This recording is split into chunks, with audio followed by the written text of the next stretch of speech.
अस्सलामुअलैकुम जनाब। ए वेखो बारिश बहुत ज़्यादा पई है। बारिश का मंजर चेक करो। पानी खलो गया, दो कनाली थोड़ियां नीवियां जमीन आईयां ते पानी खलो गया इसदे विच। ते जिहड़ियां प्लेटां ने वो भी हुण 3-4 दिन वास्ते बंद हो गई। मकई दे विच भी पानी खलो गया ते तुहानूं आपां दिखाने जनाब प्लेटां आ गईयां। ए मक्की दे विच पानी खलोता है ते मक्की भी जिहड़ी है ना थोड़ी जी उलर भी गई है। तुहानूं अगे भी कहने भी अगे कमान दे एक बीघा ठीक है, यानी कि यह बी बनाया कमान का।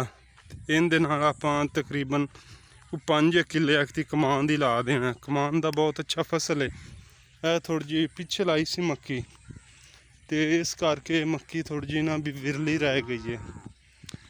कोई नहीं, अल्लाह खैर करसी, इस ते मेहनत करांगे सैट हो जासी। तो जिहड़ी उस तो पहले लगी हुई है वो भी अच्छी है। यह नींबू का बूटा सी वड्डा, यह कल एक छोटा भी लिया के इस दे नाल ला दिता।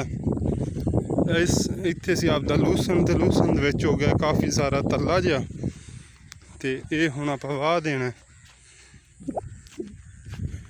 यह आपदी दूसरी पहले वाली वड्डी मक्की है।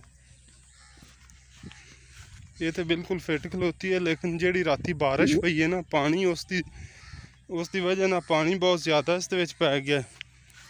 तो बाकी ना साडे इलाके ले जमा बहुत घट है। यह वाली मक्की फिट है, लेकिन सामना सूरज है, शाम का टाइम है, तां करके कोई बेहतरीन रिजल्ट नहीं आ रहा कैमरे का।